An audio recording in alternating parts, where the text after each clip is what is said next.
Well, good evening and welcome back to Texas Talkin, the only show brave enough to ask the questions Austin doesn't want answered and polite enough to let the guilty squirm in peace.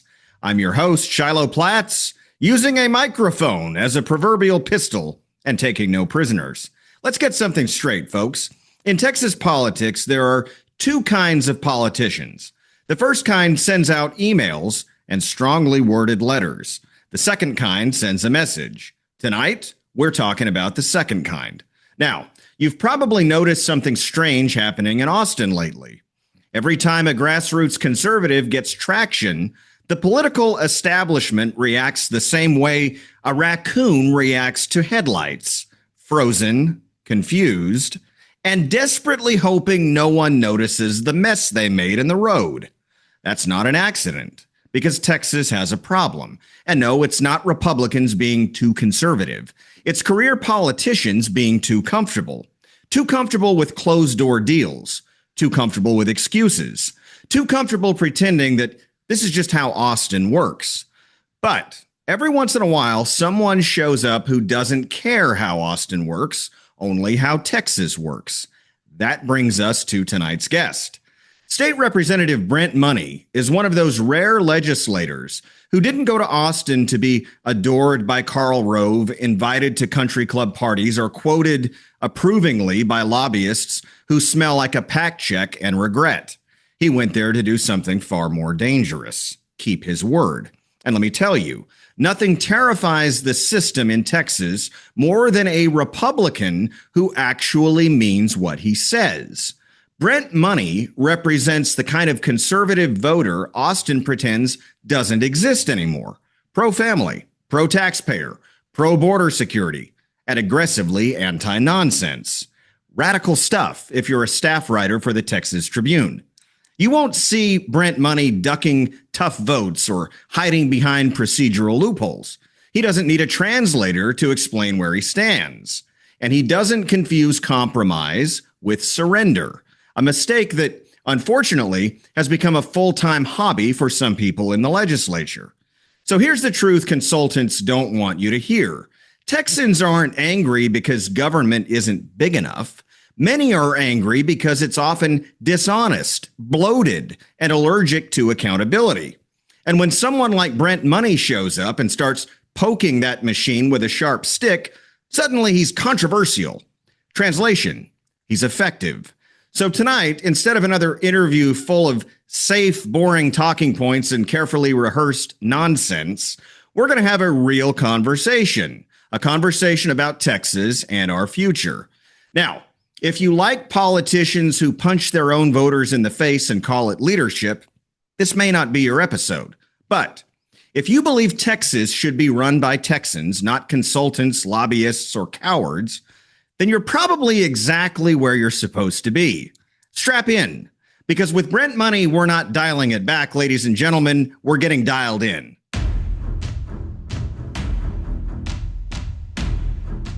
And joining us now is Texas State Representative Brent Money. Representative Money, thanks for coming on tonight. Thanks for having me, Shiloh. Absolutely, sir. It is my pleasure. It's good to see you again.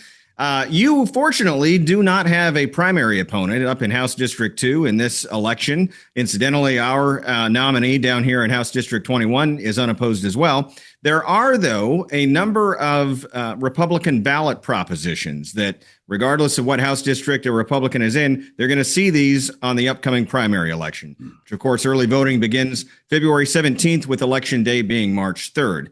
Of those 10, there are 10 ballot propositions. Of those 10, Representative Money, which do you feel are the most crucial to get passed and are the most important to our agenda as conservatives? Okay, I think that there's a lot of good stuff here.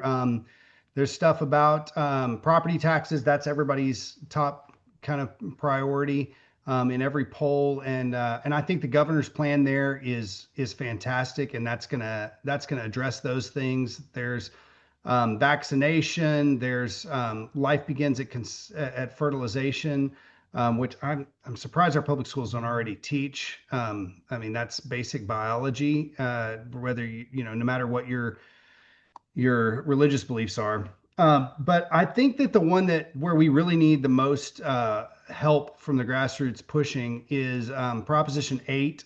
The Texas legislature should reduce the burden of illegal immigration on taxpayers by ending public services for illegal aliens. I think this would do more than any of these other propositions to really um, change Texas over the next 5 to 10 years. Uh, we've seen what fraud looks like in some of these other states, and I don't want to be naive enough to think that fraud is not going on in Texas. But it's one thing to allow people to come here from other countries. It's another thing to allow people to come here from other countries and immediately get on our welfare. Things that we as taxpayers are providing for our citizens. And so I don't think that we need to be providing healthcare to the entire world. And We so can't afford it. all they have to do is just show up here, and then we have to provide healthcare. All they have to do is show up here, and we have to educate them K through 12. All they have to do is just show up here, and they get in-state tuition to our colleges. And so I think we really need to look at ending those magnets. We've talked about the wall. Trump has basically ended illegal immigration coming through the southern border, which is fantastic.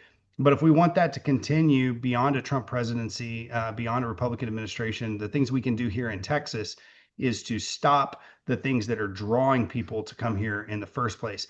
People that are coming here for opportunity, because they're entrepreneurial, they want to grow, they want to provide for their family, and they are going to take that initiative to work hard, save their money, build a life for them here. That's great. But Texans should not be bearing the burden of people who are not able to provide for themselves. And I love the way you worded that. Eliminate the magnet, right? Stop Yes. providing incentives that draw in people illegally into our country who are not here to improve their lives, make a difference, build a business. In other words, positively impact society. We need to reduce that amount. In fact, I'd say eliminate the criminal element that's pouring across the border. One of the ballot propositions that sort of encouraged me, and I don't know what your thoughts or opinion is on this, but is the proposition about term limits. Now, you're an elected official, so you may be opposed to term limits. I don't know, but I wanted to ask you how you feel about term limits.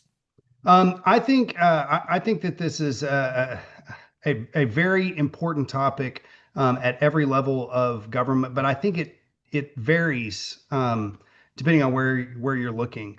For example, I live in a city that has a 2-term limit for city council, and I served 2 limits and then rotated off. But after watching that over the last 20 something years as an adult, I was a city attorney, city council member.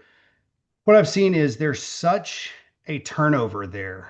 The turnover is so fast, so rapid, that it's hard for the elected officials who are there to represent the people to really impose a vision of what the community should be.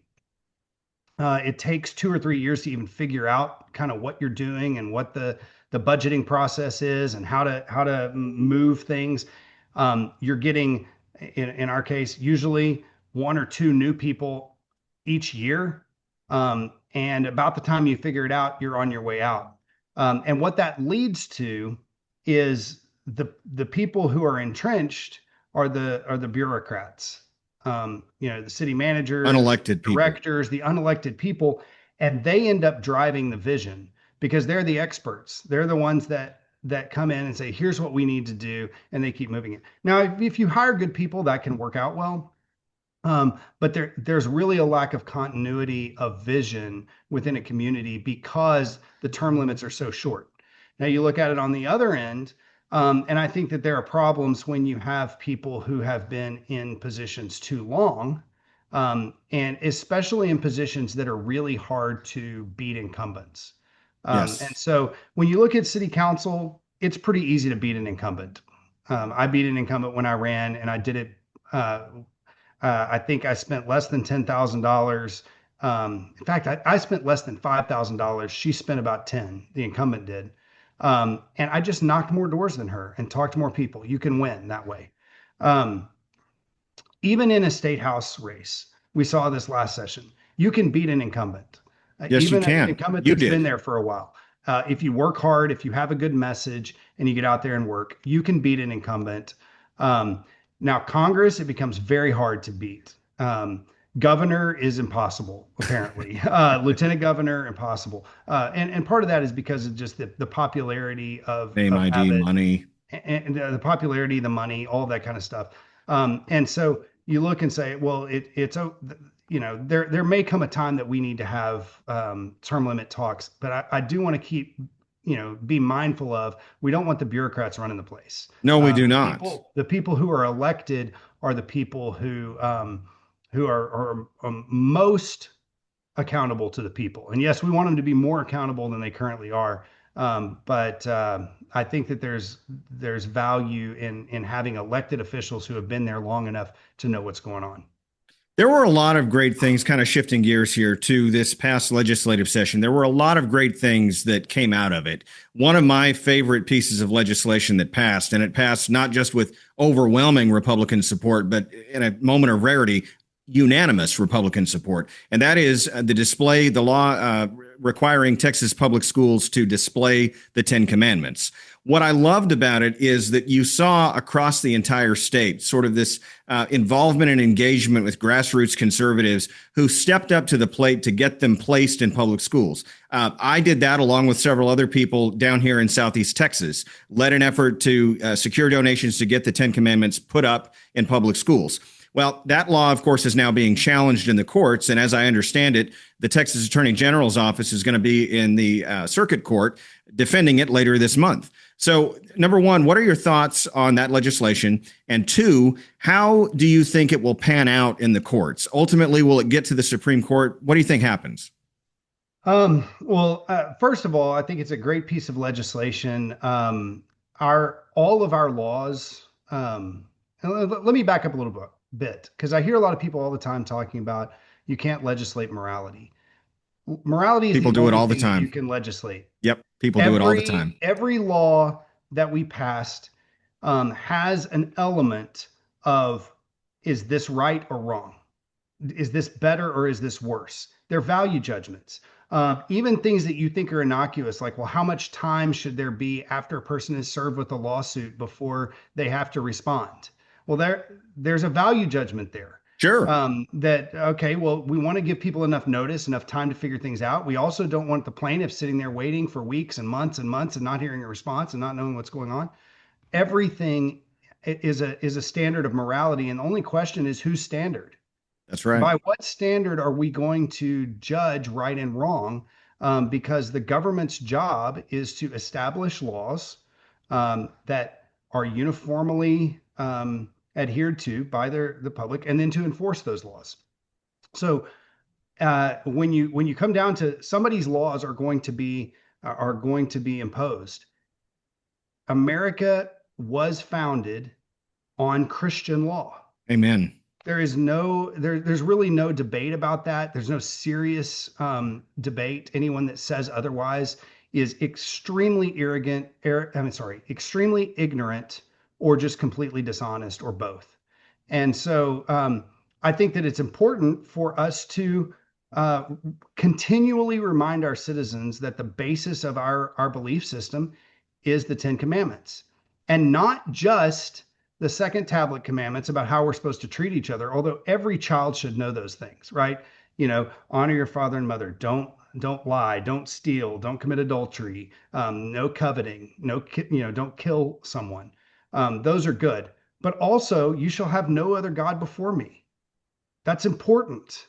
Crystal clear. It's crystal clear. You should have no other God before me. Do not take my name in vain. Do not make graven images. Remember the Sabbath and keep it holy.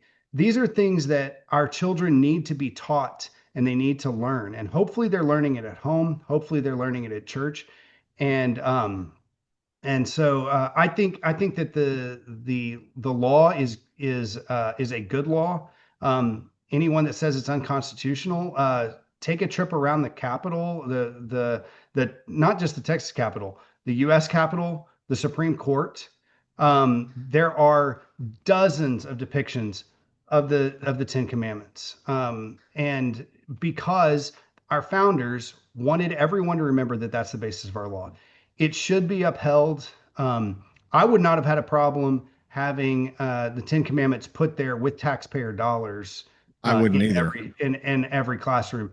The way that it was drafted was done where, hey, it's not The even loophole. costing the taxpayers anything. Yeah. So we don't even, I mean, it just took away that argument, even though that's an argument we should have won, if we had decided to take it. So I do not believe that we're going to have any problems in court with this. If we do, we'll come back next session and fix it.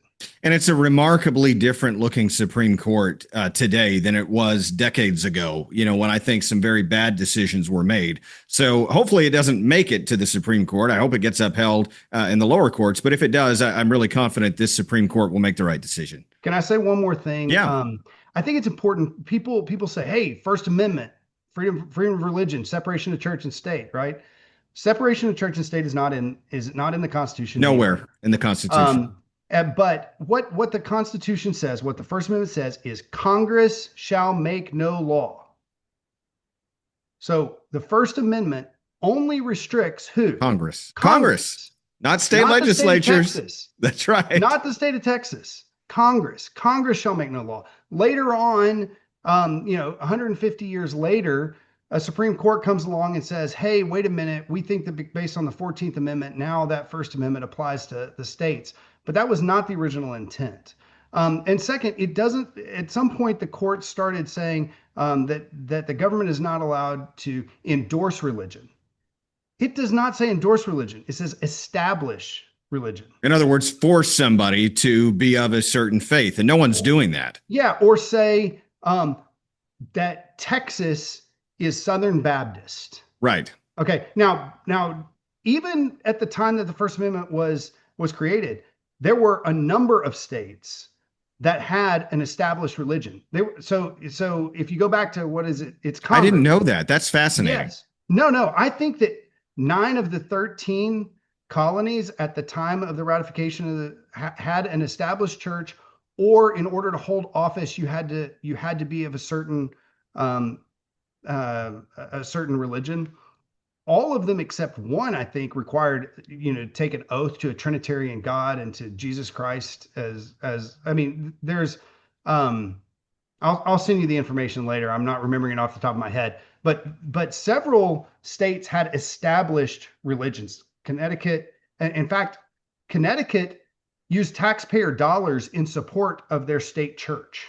It was, they had an established church. What the First Amendment was trying to do is make sure that the people in Connecticut that wanted constitutionalism, and the people over here that wanted were Puritans, and the people over here that were Presbyterians, and the Anabaptists over here weren't going to fight against each other about which one was going to be the supreme church of America. All the states.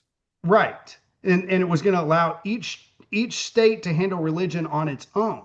That was the purpose.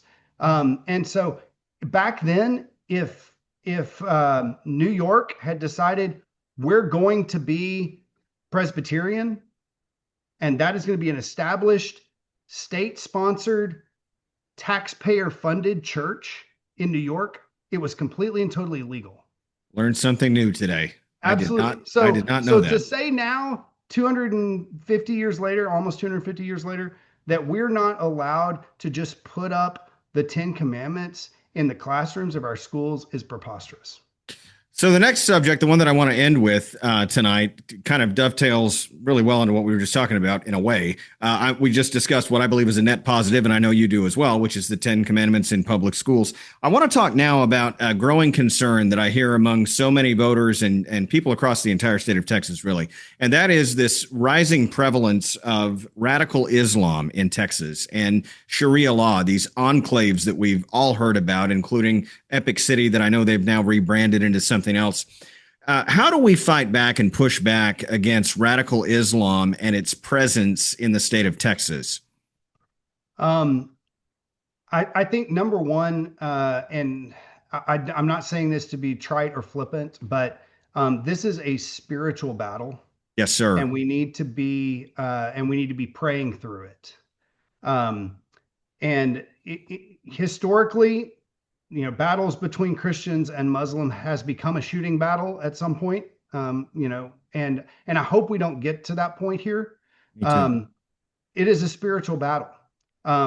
They believe that they are following the one true God and what He has called them to do, and we believe that we are following the one true God.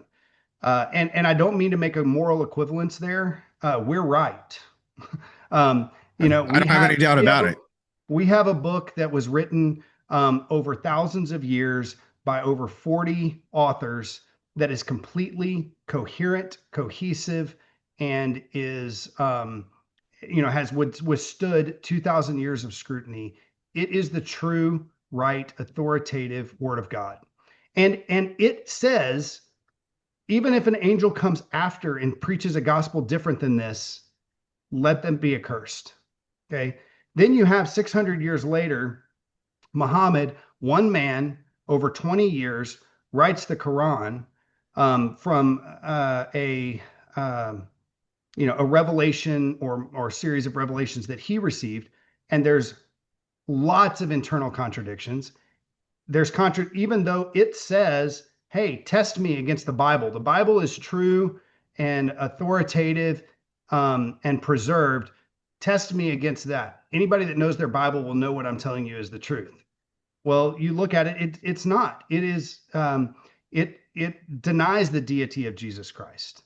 It sets another pathway or other pathways to heaven, uh, other than the one that Jesus and Paul and the entire Bible proclaim. So it's not right. But I want us to remember that the highest virtue kind of in the Christian faith is truth. And we win people by persuasion. We win people by the Holy Spirit moving in their hearts and changing them to see the truth, by the scales falling from their eyes and them seeing what the truth is.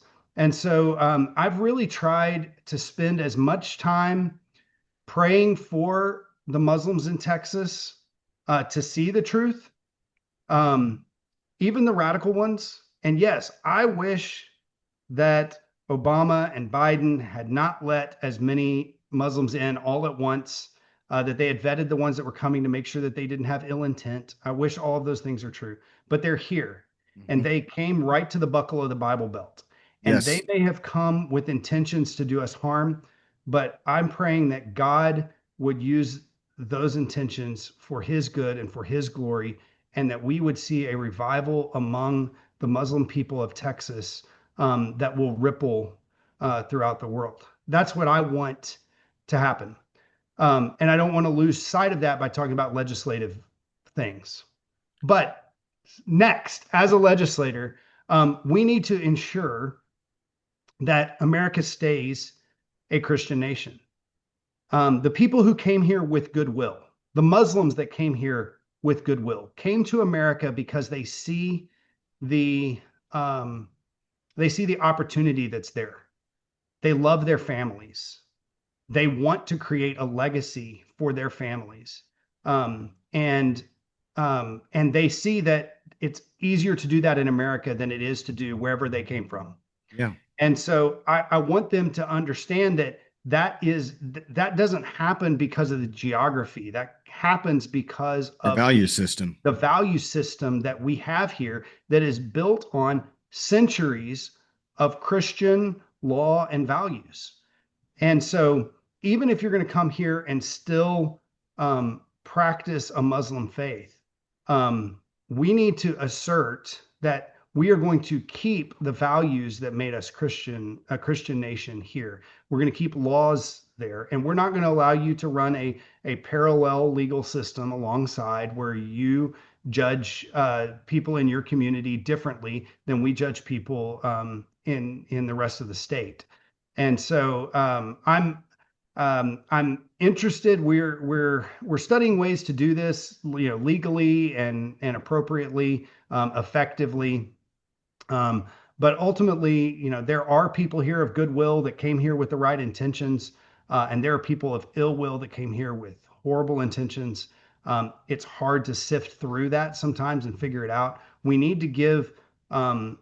to, as a legislature, provide the tools to weed out and remove the people who are here with ill intent, allow the people who are here with good intent to continue operating, but to understand that their laws, their value system is not going to be given an equal place at the table as ours. Even our executive branch at the state level, Governor Abbott has been abundantly clear. Sharia law has no place in Texas. Those are his words, not mine. Right. So I agree with that entirely. I know you do as well. And I'm glad to see that our legislators, Republican legislators, are taking the issue seriously, because this could get very out of hand. I went to Minneapolis just a few months ago, and I had heard stories and seen things on the news about how bad the problem is there of these Somalian immigrants who have entirely changed Minneapolis.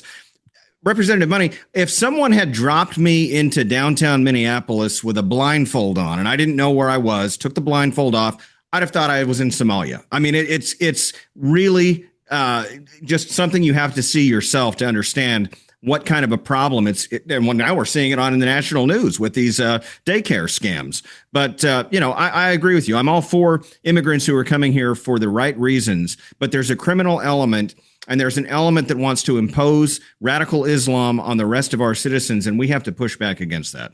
That's right. Well, I want to thank you for taking time to come on with us tonight. I also want to commend you for all the hard work that I know you've put in up in Austin in the legislature. I'm glad you don't have an opponent, because that means we get at least another 2 years with you as a state representative. Well, thank you very much, Shiloh. Thank you for the work that you're doing, educating people on what's happening, and love to talk to you anytime. Yes, sir. Thank you for helping us stay dialed in. May God bless you, and may God continue to bless the great state of Texas. Stay dialed in to interviews and content just like this by clicking that follow button on my Facebook page, or hit the subscribe button to learn more about exclusive access that you won't want to miss.